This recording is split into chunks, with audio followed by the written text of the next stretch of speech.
Еве назад во студиото со колегата од спортската редакција Бранко Казаковски и поранешниот ракометен репрезентативец, ракометарот, познатиот пикер Горан Ѓоргоновски. Добре дојавте во студиото. Добро утро. Добро утро и од мене. Драго ми е што сум овде. Македонија против Јужна Кореја во борба за 27-мо место. Очекувавме премногу или прикажавме премалку?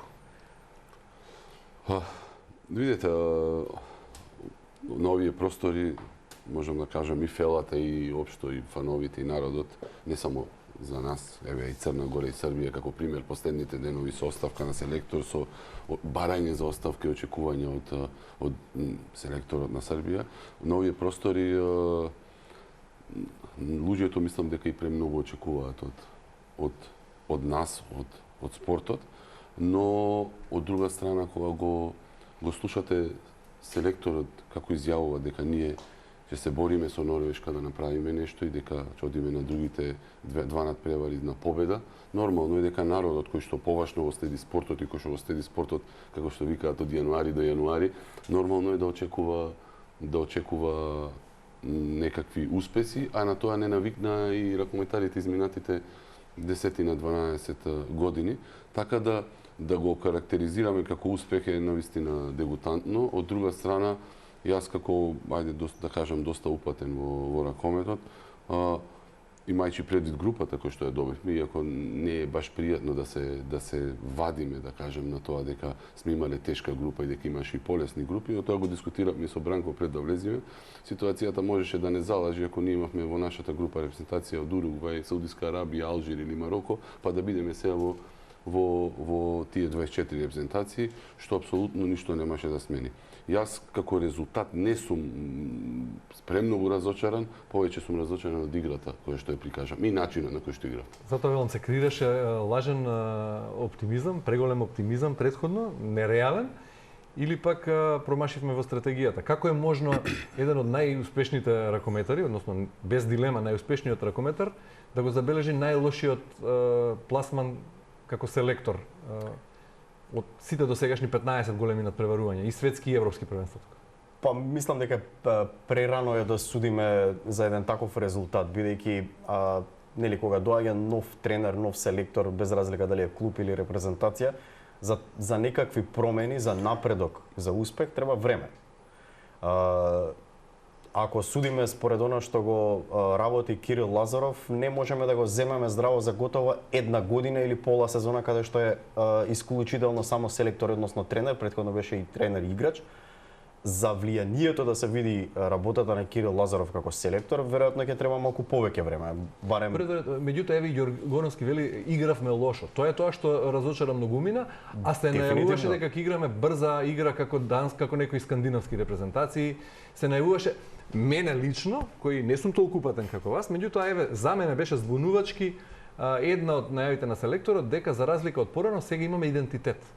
Како порано сме немали идентитет, сме имале добри резултати, а сега имаме идентитет. Кој идентитет сега го покажа? За мене еве таа покажавме одреден идентитет на кој треба очигледно да работиме многу повеќе. Јас барем така го гледам сега кога заврши првенството. Да, факт е дека мислам дека и селекторот Кирил Лазаров, знаејќи го и Ѓоргоновски подобро го знае и како играч, како што кажа и ти во најавата, е навикнат на победи како ракометар и како репрезентативец и како клубски играч. Секогаш бил при врвот и на големите надпреварувања како репрезентативец, иако Македонија не се борела за медал, но секогаш бил како најдобар стрелец и еден од најдобрите играчи. Малку е потешка таа транзиција од играч во тренер да се пренесат тие успеси, а за успесите да се направат и во репрезентација и во клуб секогаш треба време. Затоа сега не се обидувам да извадам нешто позитивно од настапот на светското првенство, но веројатно како и секогаш поразите носат повеќе лекција од победите. Затоа и ќе се надоврзам и на Ѓоргоновски тоа што го спомена.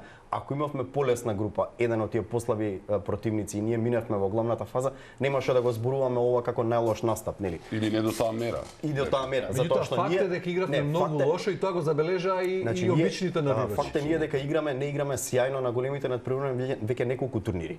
И на светското првенство во Египет не игравме можеби полошо од сега, а минавме во главната фаза затоа што во група го имавме Чиле и го поминавме Чиле и потоа во главната фаза пак ги изгубивме сите надпревари, така ќе беше и тука. Затоа велам дека можеби ќе не залажеше еден послаб противник.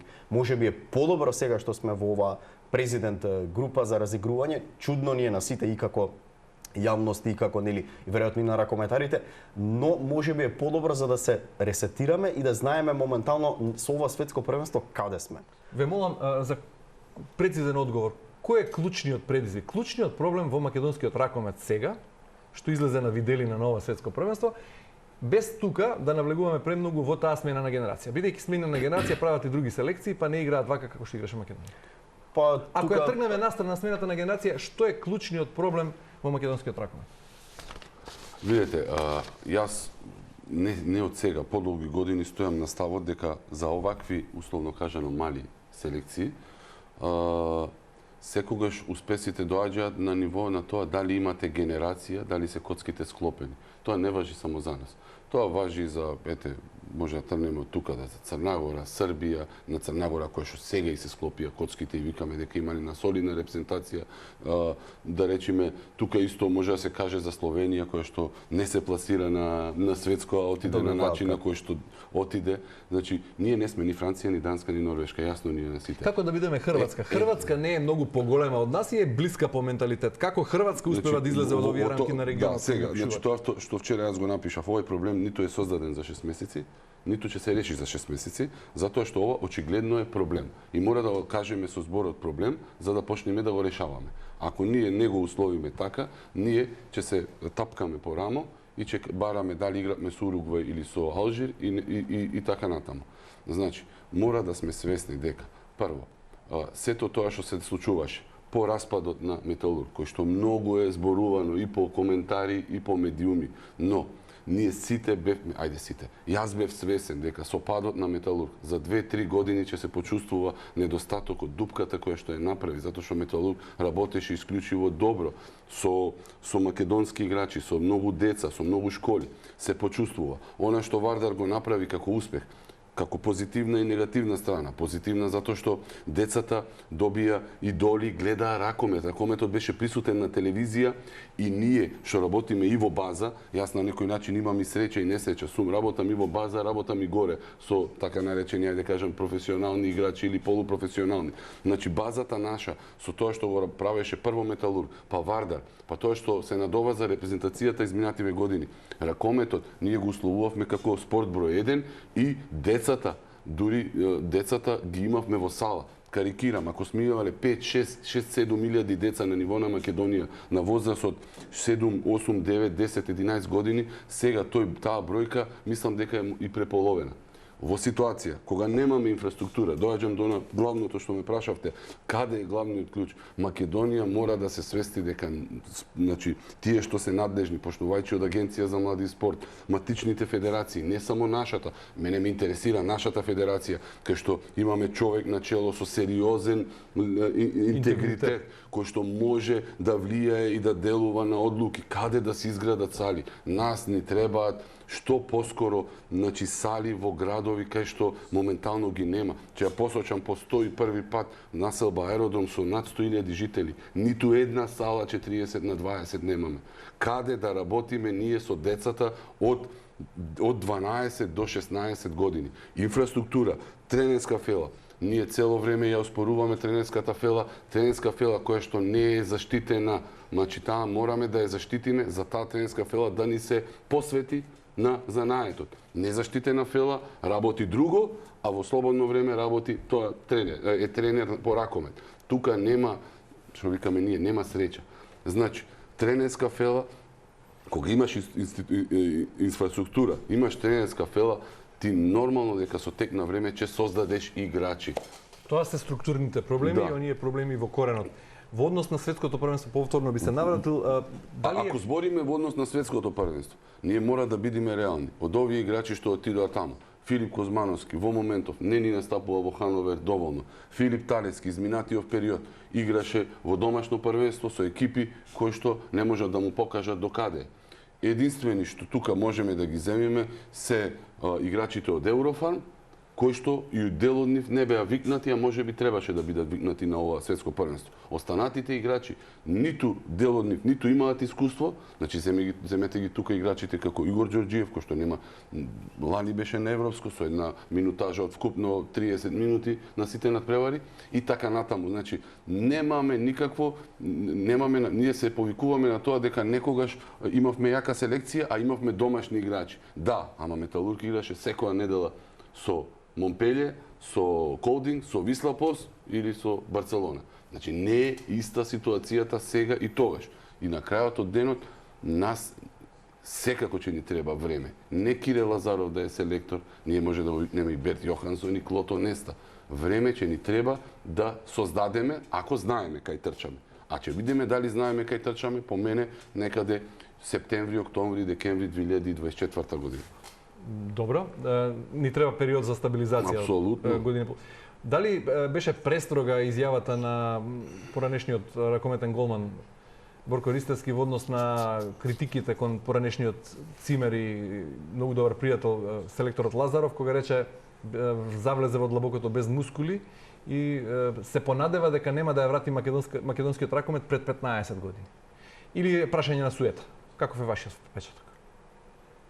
Па не знам искрено дали би го коментирал тие изјави, тоа е негово мислење. Значи Борко Ристовски како поранешен репрезентативец и како актуелен голман на Вардар и претходно се што има направено за репрезентацијата, треба да се почитува. За изјавите искрено не би го коментирал, пошто бидејќи тоа е негов личен став. Добро, тој имаше некакви анализи дека од некои клубови се форсираат играчи за сметка на друга, еви Ѓоргоновски вели од Еврофан. Не беше толку точно анализа колку што беше само коментар. Анализа е малку подруг термин да анализираш точно кој што, како и зашто, повеќе е коментар. На вистина е непријатно, еве јас се, како што кажавте, се бавам со пишување на колумни и го немам тој стил на таков израз, на такво однесување, ајде да кажам, и Борко, познавајќи го 20 години, е тој. И ги вади работите така како што мисли и некој го сака, некој не го сака ради тоа. Тоа е негов избор и тој знае и може да се носи. Она што јас го спомнав и го зборувавме и со Бранко пред да влезиме. Значи, ние мора да бидеме реални. Да, овде фалеа 3-4 играчи во тие 21 или 23, што треба да бидат. Ако го викаме ние Марко Стојковиќ како перспективен и викаме да, тоа е перспектива, ние не наоѓаме на секој чекор играчи од 2-4 кои што би ни влегле во ракометот. Така, да бидеме реални, јас живеам во Скопје и знам дека ние покрај тоа што го правиме во ракометот изминатите години, водиме борба со кошарката на локално ниво. Значи тешко доаѓаме, за разлика од ракометна струга, која што све што е над 1,85 м, ти треба да го бркаш од сала да не тренира ракомет, а не обратно. Значи ситуацијава, зборам како фела, ние не сме свесни дека уште се бориме со кошарката, а викаме кошарката е Добро, и последното прашање би го преформулирал вака. Дали се престроги оние кои бараат одговорност да се именува, да се лоцира? Како што рековте и самиот, имаме висок интегритет за начело на ракометната федерација. Имаме уште поголем авторитет на чело на селекцијата. Да, ма како зборуваме авторитет и кредит како играч. Како играч. Дали го потроши Лазарот кредитот како играч? Не, дефинитивно не. Значи тоа не може така да се оцени и да се каже. Значи се престроги оценките и барањата за одговорност да се именува и да се лоцира. Јас вака ќе го кажам тоа. Значи ние секогаш сме прееуфорични со било каква победа и премногу сме строги кога губиме. Спортот и се победува и се губи. Не, може би го гледаме примерот на Хорватска или црногорскиот селектор. И Хрватска е можеби потоксична јавност од нашата. Таму е по-лошо од кај нас дефинитивно, мислам, што се случува таму. Сакам да кажам, еве ќе направам само една паралела и мислам дека ќе бидам доволно јасен. Унгарија беше ко домаќин на минатото европско првенство каде што бевме и ние. Ние не ја минавме групата и Унгарија не ја мина групата како домаќин. Значи, како домаќин. Замислете кај нас да се играше европско првенство машко сениорско и ние да не ја минеме групата, така? Ние ќе ги буквално во наводници ќе ги запалевме играчите, така и федерација и се. Значи ние премногу трагично ги сваќаме тие работи, а Унгарија сега на ова светско првенство е во четвртфинале, денеска ќе игра четвртфинале. Значи треба да правиме и баланс и во победите и во поразите. И она што ни е најбитно, да правиме вистинска анализа до каде сме и како да се надградуваме на тоа што го правиме, бидејќи како што каже Ѓоргоновски, ние одиме последниве години одиме надолу. Сега сме Тоа е во неспорно. президент купот. Сега како ќе реагираме по ова светско првенство е многу важно. Ни следува двомеч со Португалија во квалификациите за европско, квалификации кои ги почнавме одлично. Македонија за мене делува една репрезентација кога игра квалификации и бараж и на големите надпреварувања е сосема друга. Зборувам во квалификации и баражи позитивно, на големите надпреварувања негативно. Не знам зошто е тоа така, бидејќи Чешка и Романија да ги минаш во бараж за светско првенство и не е така лесна работа. Ама со повторно се носиме до тоа дека таму имаше играчи кои што сега не се. Македонија за прв пат не е. Затоа што кога дојде Кирил Лазаров како селектор, прво ја продолжи кариерата на Кирил Лазаров како играч и направи потек паметен, враќајќи го Филип Миркуловски, убедувајќи го да се врати назад. Ние не зборуваме само ефект на терен на Лазаров и Миркуловски или и како присуство како Николи Ракометов. Значи збориме и како сигурност на тие. Јас го спомнав во првата колумна дека гледајќи го турнирот во Хрватска, мислам дека Пешевски ќе има голем терет и ќе треба да се справи со тој притисок, дека е сам условно кажано. Не сакајќи да ги омаловажам ниту Петров, ниту Стојковиќ, но дека тој ќе троши сериозна минутажа затоа што тој не игра во два правци. И се покажа дека Пешевски беше под нивото на кое што очекувавме и мислам дека една од причините и тоа го немаше тој осигурач што се вика Столе Стоилов. И ја не, видете, Столе Стоилов освои 2 титули со Вардар, тој беше главен условно кажано во соблекувална. Тој не беше главен на терен со Вардар во таа констелација, но беше главен во соблекувална. Ние излеи соблекувална немаме во моментов, што треба да се создава, но треба да се создава со луѓе кои што можат да ја создадат. Дали може Дејан Манасков да создаде соблекувална? Дали може новиот капитен Никола Митревски ја создаде соблекувална? Или треба да обараме од Филип Кузмановски? Тоа се Значи, комплексна е работата, не е само ние се спремивме и стрчавме, а што се однесува до одговорноста. Верувате, ние немаме потреба да бараме од Кирил Лазаров да му натураме сега под нос, дека има одговорност. Мислам дека е доволно свесен и од тоа што го гледаме, како изгледа изјавите, дека тој му е јасно дека негде ја побаркал работава и ја кажав и во колумните мои. Не можам да поверувам дека Кирил Лазаров, играчот кој што јас го сметам за еден од тројцата најдобри на начинот кој што го играле. Значи на начинот, пошто ние сме имале силни играчи во историјата и Карабатич е моментално, но овој го играше на еден чудесен начин.